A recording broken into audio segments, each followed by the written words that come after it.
ನಮಸ್ಕಾರ ಸ್ನೇಹಿತರೆ, ಮತ್ತೆ ನಿಮ್ಮೆಲ್ಲರಿಗೂ ಕರೆಂಟ್ ಅಫೇರ್ಸ್ ರಿವಿಷನ್ ಕ್ಲಾಸ್ಗೆ ಸ್ವಾಗತ. ಮೊದಲನೇದಾಗಿ world's largest white hydrogen deposit is found.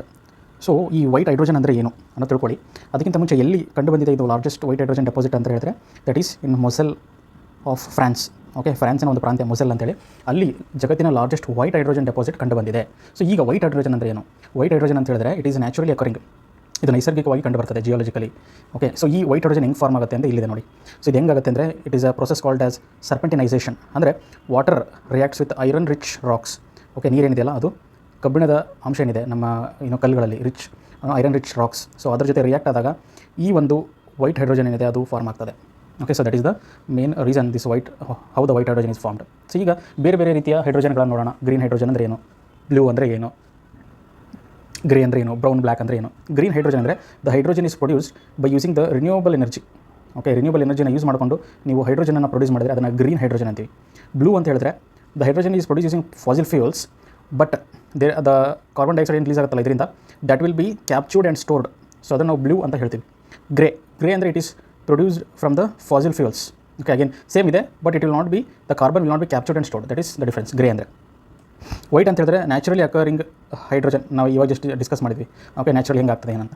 Brown or black ಅಂತ ಹೇಳಿದ್ರೆ it will be the by product of coal gasification. ಕೋಲ್ನ ಗ್ಯಾಸಿಫೈ ಮಾಡೋದ್ರಿಂದ ಒಂದು ಬೈ ಪ್ರಾಡಕ್ಟ್ ಹೈಡ್ರೋಜನ್ ರಿಲೀಸ್ ಆಗುತ್ತೆ, ಅದನ್ನು ಬ್ರೌನ್ ಆರ್ ಬ್ಲ್ಯಾಕ್ ಅಂತ ಹೇಳ್ತೀವಿ. ಸೊ ಕೆಲವೊಂದ್ಸರಿ ಮ್ಯಾಚ್ ದ ಫಾಲೋಯಿಂಗಲ್ಲಿ ಈ ಪ್ರಶ್ನೆ ಬರ್ತಕ್ಕಂಥ ಚಾನ್ಸ್ ಇದೆ. ಸೊ ಇದನ್ನು ಸ್ವಲ್ಪ ಕೇರ್ಫುಲ್ಲಾಗಿ ಸ್ಟಡಿ ಮಾಡಿ. So if you come to India's mission of national green hydrogen mission launch in 2023. Okay, with 19,744 crore. Target ಏನು? 5 million tons per annum. Okay, ನೆನಪಿರಲಿ, ಪರ್ ಆ್ಯನಮ್, ಪ್ರತಿ ವರ್ಷಕ್ಕೆ ಗ್ರೀನ್ ಹೈಡ್ರೋಜನ್ನ ಪ್ರೊಡ್ಯೂಸ್ ಮಾಡಿ. Green hydrogen, not black, not blue, not grey, not white. Okay, it is green hydrogen by 2030 is the target.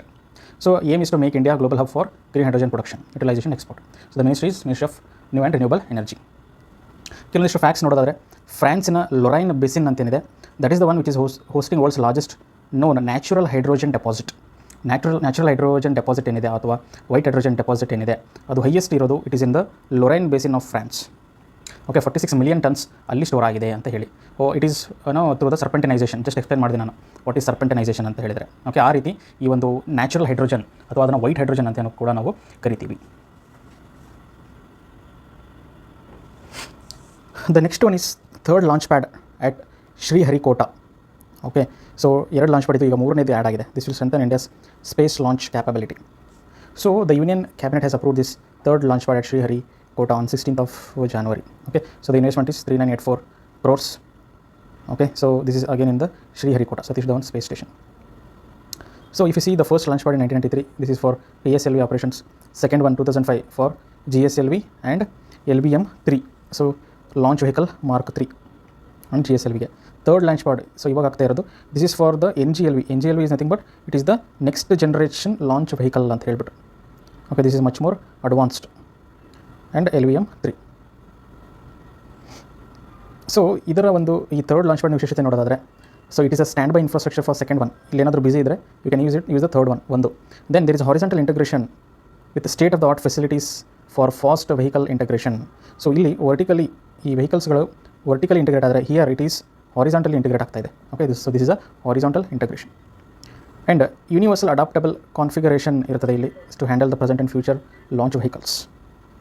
So the important feature horizontal integration, universal adaptable configuration, standby capability ಇರುತ್ತದೆ. It will reduce the turnaround time and it is a future ready. So as I told you, first launch pad is for PSLV, second one is for GSLV, this is for the next generation launch vehicle. Okay, so ಇವೆರಡು operation ಇರ್ತದೆ. This is used for standby. If ಇವೆರಡು busy ಇದ್ದರೆ then it can be used. So ಇಲ್ಲಿ vertical integration, this is a horizontal integration. So configuration ನೋಡಿದ್ರೆ this one is ಇವೆರಡು fix, but it is universal, it is adaptable. Fixed configuration ಇರೋದಿಲ್ಲ. Okay, so that is the main difference.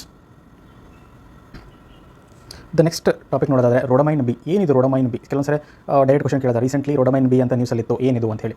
ರೋಡಮೈನ್ B it is an industrial dye.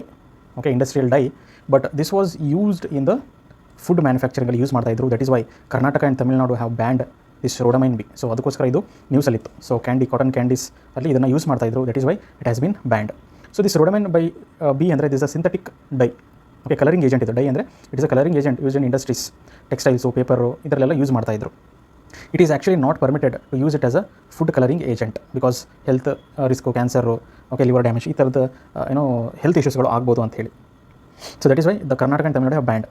Okay, there are some of the permitted synthetic ಫುಡ್ಸ್ಗಳು ಕೂಡ ಇದ್ದಾವೆ. So like tartrazine, sunset yellow, okay, ಕರ್ಮೈಸನ್ನು, ಪನ್ಕಿಯೋ, so ಈ ಥರದ್ದು colouring ಏಜೆಂಟ್ಸ್ಗಳು allowed ಇದ್ದಾವೆ. ಸೊ ಇದನ್ನು ಕೂಡ ಒಂದ್ಸರಿ ನೋಡ್ಕೊಳ್ಳಿ. ನಾವು the rhodamine B is not in this list, okay, because it is used as a coloring agent in industries that is not there. So if you see the legal framework of India, the Food Safety and Standards Act of 2006 ಏನಿದೆ, that will regulate or it will prohibit the manufacture, storage, sale and distribution of unsafe and misbranded food. Okay, this is the law that will regulate. Then Food Safety and Standards Regulations 2011 will specify the permitted food colors and their permitted uses. Okay, this will mention. So this is a broad framework ಅಥವಾ law ಅಂತ ಹೇಳ್ಬೋದು. So this will mention the food colors that is permitted. Now the state food safety commissioner will be the enforcing authority. So these are the laws and rules, but enforce ಮಾಡೋದು ಯಾರು ಅಂದರೆ it is the state level ಅಲ್ಲಿ food safety commissioner ಅಂತ ಇರ್ತಾರೆ. So they will enforce this law. And also consumer advisory ಇರಬೇಕು, food package ಮೇಲೆ there should be advisory also. So the rhodamine B is an industrial dye and it is not a food color. Okay, it is not permitted in food under the FSSAI norms also because of health risk, and using such kind of chemicals is punishable. So that is why it has been banned by Karnataka and Tamil Nadu. The next topic is Project Water Worth. ಏನಿದು Project Waterworth ಅಂತ ಹೇಳಿದ್ರೆ, so this is launched by Meta company ಏನಿದೆಯಲ್ಲ, that has launched this and this is a subsea cable. Okay, ಸಮುದ್ರದ ಒಳಗಡೆ ಒಂದು ಕೇಬಲ್ನ ಹಾಕಿಬಿಟ್ಟು ಅಲ್ಲಿಂದ ಇಂಟರ್ನೆಟ್ ಕನೆಕ್ಟಿವಿಟಿಯನ್ನು ಕೊಡೋದೇ Project Waterworth. So this is a plan of 50,000 kilometres subsea cable system. So ಇದು ಎಲ್ಲಿಂದ ಲಿಂಕ್ ಮಾಡ್ತದೆ ಅಂತ, this is actually linking US with India via Brazil and South Africa. So US, Brazil, South Africa and then India. Okay, UBSI ಉಪ್ಸಿ ಅಂತ ಹೇಳ್ಬೋದು. Okay, so ನಿಮಗೆಲ್ಲ ಆಶ್ಚರ್ಯ ಆಗ್ಬೋದು, ಕೇಬಲ್ ಮೂಲಕ ಅಂಡರ್ ಸೀನಲ್ಲಿ ಇಂಟರ್ನೆಟ್ ಕನೆಕ್ಟಿವಿಟಿ ಕೊಡೋದು. ಎಸ್, ನೋಡಿದರೆ ನೀವು submarine cables they carry 95% of the intercontinental internet traffic. So ನಿಮಗೆಲ್ಲ ಆಶ್ಚರ್ಯ ಆಗ್ಬೋದು, ಸಮುದ್ರದ ಒಳಗಡೆ ಕೇಬಲ್ಸ್ನ ಕಳಿಸ್ಬಿಟ್ಟು ಸೊ ಅಲ್ಲಿಂದ ಇಂಟರ್ನೆಟ್ ಕನೆಕ್ಟಿವಿಟಿನ ಕೊಡೋದು. Okay, that is the idea. So the submarine cables ಹೆಂಗೆ ವರ್ಕ್ ಮಾಡ್ತವೆ ಅಂತ ಹೇಳಿದ್ರೆ, they will transmit the data and the signals will travel through the thousands of kilometre under the ocean. So these and at the landing stations the signals will be received. So ಈ landing station ಅಂತ ಹೇಳಿದ್ರೆ ಏನು, landing station is nothing but it is a facility on the coast where subsea cables come ಅಶೋರ್. ಅಂದರೆ ಸಮುದ್ರವನ್ನು ದಾಟ್ಬಿಟ್ಟು ಎಲ್ಲಿ ಈ ಸಮುದ್ರದ ದಂಡೆಯಲ್ಲಿ ಎಲ್ಲಿ ಈ ಒಂದು ಕೇಬಲ್ಸ್ ಬರ್ತದಲ್ಲ, ಅದನ್ನು ನಾವು ಕೇಬಲ್ ಲ್ಯಾಂಡಿಂಗ್ ಸ್ಟೇಷನ್ ಅಂತ ಹೇಳಿ ಕರಿತೀವಿ. So and this needs licence, cable landing licence ಕೂಡ ಬೇಕಾಗ್ತದೆ. ಸಬ್ಸಿ ಕೇಬಲ್ಸ್ನ ಹಾಕ್ಬಿಟ್ಟು ಈ ಒಂದು ಲ್ಯಾಂಡಿಂಗ್ ಫೆಸಿಲಿಟಿ ತರಬೇಕಂತ ಹೇಳಿದ್ರೆ it needs a license from department of telecommunication also. ನಮ್ಮ ಇಂಡಿಯಾದಲ್ಲಿ ಲ್ಯಾಂಡಿಂಗ್ ಹಬ್ಸ್ ಎಲ್ಲಿದ್ದಾವೆ ಅಂತ ಹೇಳಿದ್ರೆ, ಮುಂಬೈಯಲ್ಲಿದೆ in the western coast and Chennai in the eastern coast, ಇವೆರಡು ಇದ್ದಾವೆ. ಓಕೆ, ಸೊ ಇದ್ರ ಬಗ್ಗೆ ತಿಳ್ಕೊಳ್ಳೋದ್ರೆ ಪ್ರಾಜೆಕ್ಟ್ ವಾಟರ್ ವರ್ತ್ ಅಂದರೆ ಏನು ಅದನ್ನು ತಿಳ್ಕೊಳ್ಳಿ. And majorly how the intercontinental internet traffic is transmitted ಅಂದರೆ ಇಟ್ ಈಸ್ ಸಬ್ಮರೀನ್ ಕೇಬಲ್ಸ್. ಇದು ಎಷ್ಟು ಡಿಸ್ಟೆನ್ಸ್ ಕವರ್ ಮಾಡಿದೆ ಅಂದರೆ 50,000 ಕಿಲೋಮೀಟರ್ಸ್. ಯಾವ ಕಂಟ್ರೀಸ್ ಕನೆಕ್ಟ್ ಮಾಡುತ್ತೆ, US, Brazil, South Africa and India. Okay, so this is the important fact. So the next news ನೋಡೋಣ. So we have seen the Iran, okay, and the Israel war. ರೀಸೆಂಟಾಗಿ Israel attacked on Iran. So ಇದಕ್ಕೆ background ನೋಡೋದಾದರೆ, international atomic energy agency ಏನಿದೆಲ್ಲ, they accuse that Iran is violating the nuclear rules. So ಆವಾಗ Israel launch this operation rising lion, which is a direct military strike on the Iran. So ಕೆಲವೊಂದು direct question ಕೇಳೋದು, what is operation rising lion ಅಂತ ಹೇಳಿ. So and will see some of the agreements related to Israel. So ಇದರಲ್ಲಿ ತುಂಬ ಹಳೆಯದು ನಮಗೆ ಅಷ್ಟೊಂದು important ಅಲ್ಲ. We will see the latest recent ones, Abraham accords ಅಂತಿದೆ. So Abraham accords Israel, UAE ಮತ್ತು ಬಹ್ರೇನ್ ಮಧ್ಯ ಆದಂತಹ ಒಂದು ಒಪ್ಪಂದ. ಅದಾದಮೇಲೆ Sudan, Morocco, these also joined and it was mediated by America. Camp David Accords ಇದೇನಿದೆ, this is between Israel and Egypt. Okay, and then Oslo Accords between Israel and Palestine. Okay, Palestine Liberation Organization. So ಒಂದಿಷ್ಟು important ನೆನ್ಪಿಟ್ಕೊಳ್ಳಿ, because ರೀಸೆಂಟಾಗಿ Israel ಮತ್ತು Iran ವಾರದಾಗ ಒಂದಿಷ್ಟು ಇದು ನ್ಯೂಸಲ್ಲಿ ಇತ್ತು actually, that is why. Then some of the operations related to Iran and Israel. So Iran Israel ಇದ್ದಾಗ ಒಂದಿಷ್ಟು ಆಪರೇಷನ್ಸ್ಗಳಾಯಿತು. So operation rising lion just discuss ಮಾಡಿದ್ದೀವಿ ಏನಿದು ಅಂತೇಳಿ. Then operation iron wall. So ಈ ಆಪರೇಷನ್ ಐರನ್ ವಾಲ್ ಅಂತ ಹೇಳಿದ್ರೆ ಏನು, so it began in January 21, 2025, targeting Iran backed militants in the west bank. So ಇಸ್ರೇಲ್ನ ವೆಸ್ಟ್ ಬ್ಯಾಂಕ್ ಏನಿದೆಯಲ್ಲ, ಅಲ್ಲಿ ಇರಾನ್ ಬ್ಯಾಕ್ಡ್ ಮಿಲಿಟೆಂಟ್ಸ್ನ ಅಟ್ಯಾಕ್ ಮಾಡೋದಕ್ಕೆ ಇಸ್ರೇಲ್ ಲಾಂಚ್ ಮಾಡಿದಂತಹ ಒಂದು ಮಿಷನ್ ಅಂದರೆ that is operation iron wall. Then third one is operation days of repentance. Okay, Israel launch ಮಾಡಿದಂಥ operation days of repentance ಏನಿದೆ ಅಂದರೆ, Israel retaliated with strikes on Iranian missile factories. Okay, missile factories ಮೇಲೆ attack ಮಾಡಿದ್ದು. This is operation days of repentance. Then operation true promise. This is Iran mission against Israel. Okay, so they attacked on the embassy of Israel. So that is the Operation True Promise. Then Operation Poseidon Archer, US, UK. So this is to counter the Houthi attack on the Red Sea. Okay, Operation Poseidon Archer. Then Operation Midnight Hammer. Midnight Hammer ಅಂತ ಹೇಳಿದ್ರೆ US launched the stealth bomber and cruise missile strikes on the Iranian nuclear sites. So this is basically US mission. US launched the stealth bomber and cruise missile strike on the Iranian nuclear site, that is Midnight Hammer. Then Operation Sindhu. This is India's program. So this is to evacuate the Indians from Iran and Israel, okay, during the conflict. Operation Sindhu. So ತುಂಬ important ಯಾವುದು operation rising lion ಒಂದು, ಆಮೇಲೆ iron wall ಇದೊಂದು important. ಅದಾದಮೇಲೆ operation Poseidon archer ಇದು ಕೂಡ important. So this is US and UK initiatives to counter Houthis, okay, in red sea, US and UK. Then operation Sindhu ಇಂಡಿಯಾದ್ದು, this is important. So ಒಂದಿಷ್ಟು important ಮಾತ್ರ ನೋಡ್ಕೊಳ್ಳಿ. The next one is quantum research park is coming up at IISc in Bengaluru, Indian institute of science ಇನ್ ಬೆಂಗಳೂರಲ್ಲಿ quantum research park ಅಂತ ಹೇಳಿ ಬರ್ತಾ ಇದೆ. So this is a Karnataka initiative. Karnataka state cabinet has approved for quantum research park in collaboration with IISc Bengaluru. Okay, so the support will come from Karnataka Innovation and Technology Society, Government of Karnataka, the initiative. That is why it is becoming important. So this will be set up within the IISc campus. Cost is 48 crore. So there will be international level labs, advanced quantum research instruments will be there. So mainly for innovation, quantum technology ನಲ್ಲಿ research ಮಾಡೋದಕ್ಕೆ, invention ಮಾಡೋದಕ್ಕೆ ಇದು help ಆಗ್ತದೆ. So mainly what you should remember is, recently quantum research park ಎಲ್ಲಿ establish ಆಗ್ತಾ ಇದೆ, ಯಾರು announce ಮಾಡಿದ್ರು, ಯಾರ್ದು ಇನಿಷಿಯೇಟಿವ್ ಅಂದರೆ it is Karnataka government initiative. ಎಲ್ಲಾಗ್ತಾ ಇದೆ ಅಂದರೆ it is in the IISc campus Bengaluru. ಕೆಲವು ಸರಿ ಕನ್ಫ್ಯೂಸ್ ಮಾಡೋಕ್ಕೆ ಇಟ್ಸ್ ಇನಿಷಿಯೇಟಿವ್ ಆಫ್ IISc ಅಂತ ಕೇಳ್ಬೋದು. It is not the initiative of IISc, it is Karnataka government's initiative, but IISc ಕ್ಯಾಂಪಸಲ್ಲಿ ಬರ್ತಾ ಇದೆ, ಅದು important.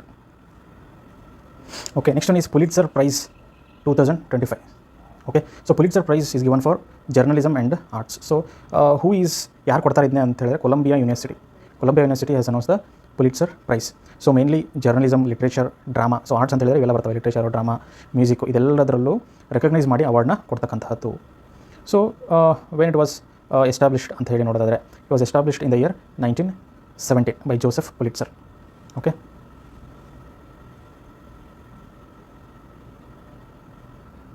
so this is awarded to 15 categories.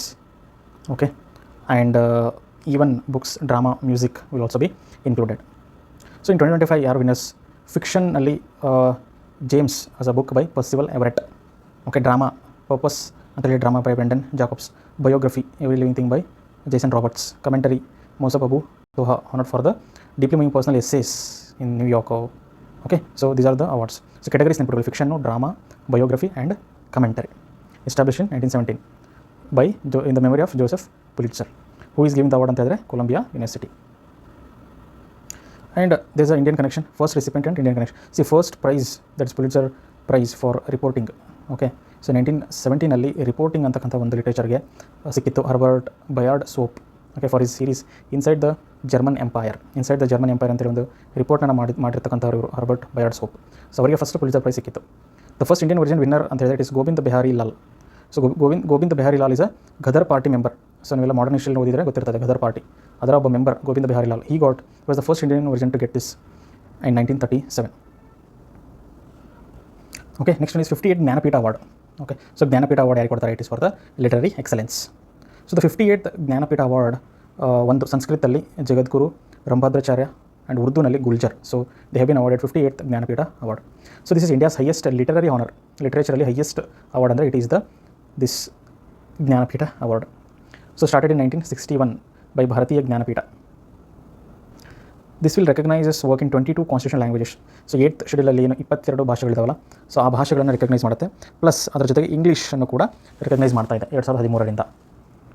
So the first winner was G Shankara Kurup in 1965 for Odakkuzhal in Malayalam poetry. And in 2024, Vinod Kumar Shukla has been named the recipient of 59th Jnanapita Award. So he is the first writer from Chhattisgarh to receive the honor. So 59th is Vinod Kumar Shukla and 58th was given to these two people. And a language which is awarded in a particular year is ineligible for the next 2 years. ಅಂದರೆ ಒಂದು ಯಾವುದಾದ್ರೂ ಒಂದು ಭಾಷೆನಲ್ಲಿ ಅವಾರ್ಡ್ನ ಈ ವರ್ಷ ಕೊಟ್ಟರೆ next 2 ವರ್ಷ ಅದೇ ಭಾಷೆಯ ಒಂದು ಲಿಟ್ರೇಚರು ಅದು ಎಲಿಜಿಬಲ್ ಆಗೋದಿಲ್ಲ ಅವಾರ್ಡ್ಗೆ. So that is the meaning. So only Indian citizens eligible, ಬೇರೆ ಕಂಟ್ರಿ ಸಿಟಿಸನ್ಸ್ ಇರೋದಿಲ್ಲ, only Indian citizens are eligible for this award. And it is not given posthumously ಅಂತ ಹೇಳಿದ್ರೆ ಅವರ ಒಂದು ನಿಧನ ಆದ ಮೇಲೆ ಇದನ್ನು ಕೊಡೋದಿಲ್ಲ. And no writer can win it more than once. ಒಬ್ಬರಿಗೆ ಒಂದು ಸಾರಿ ಮಾತ್ರ ಕೊಡ್ತಾರೆ, ಹೆಚ್ಚು ಸಾರಿ ಕೊಡೋದಿಲ್ಲ. And the award can be withheld if no candidate meets the expected literary standard. Okay, so expected ಸ್ಟ್ಯಾಂಡರ್ಡನ್ನು ಮೀಟ್ ಆಗಲ್ಲ ಅಂತ ಹೇಳಿದ್ರೆ then the award can be withheld also. So next ನೋಡಿದ್ರೆ world food prize 2025. So world food prize 2025 is given to Brazilian microbiologist Mariangela Hungria ಅಂತ ಹೇಳಿ ಅವರ ಹೆಸರು. So she has been awarded the world food prize. ಯಾವುದಕ್ಕೆ? Contribution to sustainable agriculture. Okay, sustainable ಅಂದರೆ ಸುಸ್ಥಿರ. Okay, sustainable agriculture. So ಇವಾಗ ಏನು climate change ಆಗ್ತಾ ಇದೆ, so we need a sustainable agriculture. So she pioneered the use of beneficial bacterias like rhizobia, azospirillum, brasilense. Okay, she pioneered in the use of these beneficial bacteria, and these bacteria in the seed and soil treatment will help to fix the nitrogen. What is the use of these bacteria ಅಂತ ಹೇಳಿದ್ರೆ to fix the nitrogen ಒಂದು and improve the root growth and nutrient uptake in crops. This world food prize ನೋಡೋದಾದ್ರೆ this was established in 1986 by Nobel laureate Norman E. Borlaug. So he did contribution in food and agriculture, and he was the one who established the world food prize. Sometimes it is also called as Nobel Prize for Food and Agriculture also. So ಈ ಒಂದು ಪ್ರೈಸಲ್ಲಿ $5 lakh price ಇರ್ತದೆ, and it is presented annually in mid-October and awarded around World Food Day. Okay, so her work will ensure sustainability and also food security. Next ನೋಡಿದ್ರೆ Amul tops ICA world cooperative monitor 2025 rankings ಅಂತ ಇದೆ. So ICA is nothing but International Cooperative Alliance and its World Cooperative Monitor. So direct question, World Cooperative Monitor 2025 rankings is given by ಅಂದರೆ it is International Cooperative Alliance. ಯಾರಿಗೆ? Amul has topped the list. Amul ಅನ್ನೋದು brand, but the cooperative name ಅಂದರೆ it is Gujarat Cooperative Milk Marketing Federation. So this has been ranked number 1 cooperative in the world, okay, based on GDP per capita of performance. So the Amul is at 3 levels: village cooperative, district milk unions and state level federation. And IFCO, ಇಂಡಿಯಾದಲ್ಲಿರ್ತಕ್ಕಂಥ IFCO in the Indian Farmers Fertilizer Cooperative Limited, IFCO, which is in New Delhi, this has secured the second position. So first is for Amul ಅಂದರೆ Gujarat Cooperative Milk Federation, second is for IFCO, and this IFCO was established in 1967. So ರೀಸೆಂಟಾಗಿ IFCO nano DAP ಅದರ ಮೇಲೆಲ್ಲ they have got the patent. So World Cooperative Monitor is initiative of International Cooperative Alliance ICA, and this will provide the annual data on economic size of the world's cooperatives, and it will identify top 300 global cooperatives na identify ಮಾಡ್ತದೆ. Okay, so who is the first, who is the second, and ಯಾರು ಇದನ್ನು release ಮಾಡ್ತಾರೆ, ಇದನ್ನು ನೆನಪಿಟ್ಕೊಳ್ಳಿ. These are the facts. So moving to the next topic, 3D printing in construction. Okay, so recently the West Japan Railway has done this 3D printed station at Hitsushima. Okay, so recently who has done the 3D printing construction ಅಂದರೆ it is Japan in Hitsushima ಅಂತ ಹೇಳಿ. So it is by the railway, Japan Railway. Okay, so it is actually a Hitsushima station ಅಂತ. So 3D printing ಅಂದರೆ ಏನು? 3D printing is also known as additive manufacturing. So ಈ ಥರ ನಾವು construction ಮಾಡೋ ಬದಲು the printing will be done in a 3D manner. So instead of construction you will do the 3D printing or additive manufacturing ಅಂತ ಹೇಳಿ ಕೂಡ ಹೇಳ್ತಾರೆ. So it will built layer by layer on site. ಎಲ್ಲಿ ಬೇಕೋ ಅಲ್ಲೇ ಇದನ್ನು ಹೋಗ್ಬಿಟ್ಟು ನೀವು ಮಾಡ್ಬೋದು on site. So design flexibility ಇರುತ್ತೆ, less material waste, okay, fast construction, these are all the advantages. So if you see the Karnataka, India the first 3D printed post office is done by Karnataka in Bengaluru. Indiaದಲ್ಲಿ ಮೊದಲ 3D printed post office. See, it is a specific to post office, not the first building ಆಗಲಿ, first 3D printed something ಆ ಥರ ಅಲ್ಲ. It is a post office, first 3D printed post office in Bengaluru. Okay, so you can build the house, buildings, bridges ಆಗಲಿ, and walls, fences, disaster relief shelters. So all of these can be built using the 3D technology. The next one is GUADA negative, world's rarest blood group. So GUADA negative is a rarest blood group. So International Society of Blood Transfusion has ಅವರು recognise ಮಾಡಿದ್ದಾರೆ GUADA negative as the 48th blood group in the entire world. ಅಲ್ಲಿ there are 48 blood groups. Recent one was this GUADA negative. So ಈ GUADA negative ಅಂದರೆ newly identified blood group. So negative ಅಂದರೆ it is the antigen. So antigen if it is positive or negative ಇದ್ದಕ್ಕೆ ಇದನ್ನು negative GUADA negative ಅಂತ ಹೇಳ್ತೀವಿ. So ಈ ಒಂದು blood group ಇರೋರು ಹೆಂಗೆ ಅಂದರೆ they will lack this GUADA antigen. ಈ ಆಂಟಿಜನ್ ಇರೋದಿಲ್ಲ ಅವ್ರ ಬ್ಲಡಲ್ಲಿ, that is why they are called as GUADA negative ಅಂತ ಹೇಳಿ ಕರೀತಾರೆ. So it is extremely rare one. So if you take the blood group we have the ABO system ಇದೆ and RH system ಇದೆ. So RH negative ಅಂದರೆ so ಈ RH antigen ಇರೋದಿಲ್ಲ ಬ್ಲಡಲ್ಲಿ, so RH negative ಅಂತ ಹೇಳ್ತೀವಿ. Similarly is GUADA negative. So this is having the limited geographical distribution. Mainly it is found in Guadeloupe. Okay, ಇಲ್ಲಿ in ಫ್ರಾನ್ಸ್ನ Caribbean ಐಲ್ಯಾಂಡಲ್ಲಿ it's a very rarest blood group.